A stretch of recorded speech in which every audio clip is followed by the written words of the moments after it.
जी नाजरीन अस्सलाम वालेकुम। मैं हूं शरीफ चिश्ती ज़राई फार्म पाक पतन की जानिब से आपकी खिदमत में हाज़िर हूं। नाजरीन आज मैं आपके लिए जदीद तरीन इंडियन वैराइटीज़ लेके आया हूं। जो किसान हज़रात बहुत ज़्यादा परेशान है, पुरानी वैराइटियों की काश्त कर करके बहुत महंगाई का दौर आ गया है। उनकी औसत पैदावार भी बहुत कम है, उनके खर्चे बहुत ज़्यादा हो चुके हैं, उनके बीमारियाँ बहुत ज़्यादा आ चुकी हैं। फिर भी किसान हज़रात जो हैं वो उनकी जान नहीं छोड़ रहे। वो कौन सी वैराइटीज़ हैं? वो 1509 और 1121, इरी फैन, 86, इरी 9, 85, पता नहीं क्या क्या है। ये सब पुरानी वैराइटियाँ हो चुकी हैं। आज से 10 साल पहले ये काश्त हो रही थी। जो ये इंडियन वैराइटीज़ हैं, अब इंडियन को पता ही नहीं कि हमने 1509 भी जो है वो बनाई थी, हमने इरी फैन भी बनाई थी, हमने 1121 भी बनाई थी। लेकिन अब हम इसकी काश्त कर रहे हैं, बड़े पैमाने पे कर रहे हैं और करोड़ों रुपए इस पे खर्चा भी कर रहे हैं। तो नाजरीन जो 1509 है वो भी एक्सपायर हो चुकी है। जिस तरह आजकल का मौसम चल रहा है, 1509 की काश्त जो फर्स्ट में कर रहे हैं, एक बहुत बड़ा रिस्क है, उनको बहुत बड़ा खसारा होगा। तो मैं ये कहता हूँ कि 1509 की काश्त जो है वो बिल्कुल फर्स्ट में आप ना करें। अगर दर्जा हरारत ज़्यादा हो गया, ये झुलसाओं का शिकार हो जाएगा, बैक्टीरियल लीफ का, बैक्टीरियल ब्लास्ट का, भबके का, सब बीमारियां इस पे अटैक करती हैं क्योंकि ये पुराना सीड हो चुका है। तो आप सोच रहे होंगे कि 1509 आप जो हैं वो रिकमेंड नहीं कर रहे, हमसे काश्त नहीं करवाना चाहते, तो हम फर्स्ट लाभ में कौन सी ऐसी फसल है जिसको लगाएं? आप 1509 से भी आपको रोक रहे हैं, हाईब्रिड से भी रोक रहे हैं, तो आप ऐसी वैरायटी बताएं ना जो इसके नेमल बदल में हम लगा सकें। तो नाजरीन 1509 का एडवांस वर्जन आया है 1692। अब लोगों के ज़हन में ये सवाल आ रहा है, लोग कमेंट्स भी कर रहे हैं कि ये 1692 तो है ही 2 नंबर वैरायटी, इसका बीज भी 2 नंबर है, इस पर बीमारियां जो हैं बहुत ज़्यादा हैं, गर्मी की शिद्दत ये नहीं बर्दाश्त करता, ये वो फलां। तो उन लोगों से मैं ये सवाल करता हूँ कि ये 1509 का एडवांस वर्जन है, ये 1509 ही है, जैसे बाप और बेटा। आप इसका टेस्ट करवा लें लेब, ये 1509 ही आएगा, ये उसका एडवांस वर्जन है। इसके बीज में मेटाबॉलिज्म डाल के कुव्वत मुदाफ़ियत ज़्यादा करके एक कबाड़ वाली चीज़ को रंग बिरंगा करके पेश किया गया है, तो इससे इसकी कुव्वत मुदाफ़ियत भी ज़्यादा होगी।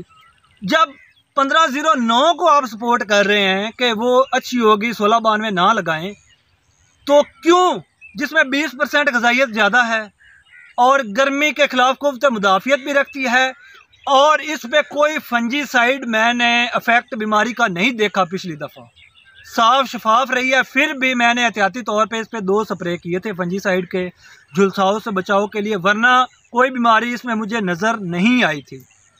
अब 2 तरह की मैंने पनीरी काश्त की। फार ट्रायल सिर्फ 5 मरले जो है मैंने 1509 की पनीरी काश्त किया है, और अल्हम्दुलिल्लाह आधा एकड़ मैंने 1692 की पनीरी काश्त की है।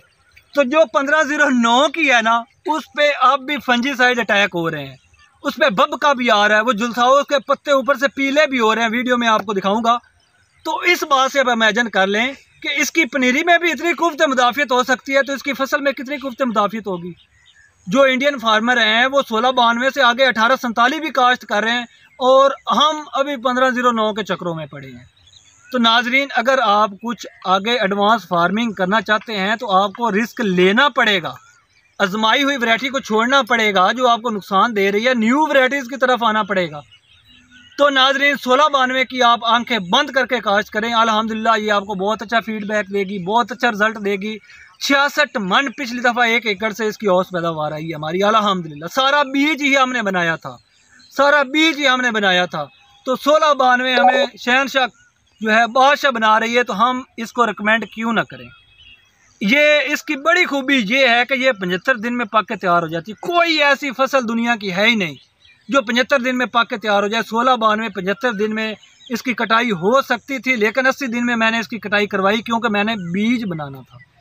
तो आप इन एडवांस वैरायटीज़ की तरफ आएँ जो बीमारियों का गढ़ बन चुकी हैं, उनको छोड़ें। इसके अलावा अब आ जाते हैं दूसरी रो पे 1121, जो कैनात है उसको लोग रिकमेंड कर रहे हैं कि 1121 कैनात लगाएं। उसकी औसत पैदावार आपको पता है पिछली दफ़ा कितनी आई थी?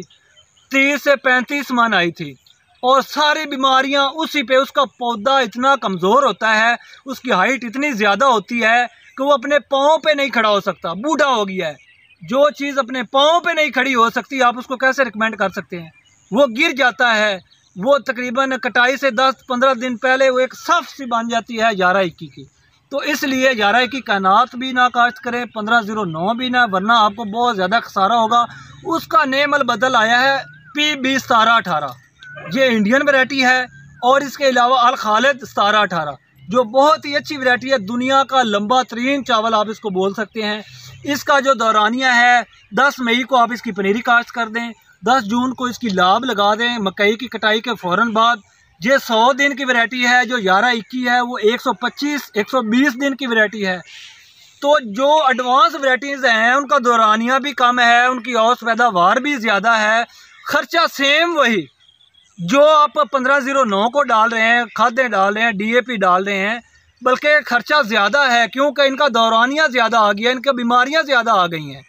तो आप क्यों ये पुरानी वैरायटियाँ काश्त कर रहे हैं? आप 1692 काश्त करें, आप अल खालिद 1718, PB 1718 काश्त करें, 1847 काश्त करें, 1885 काश्त करें।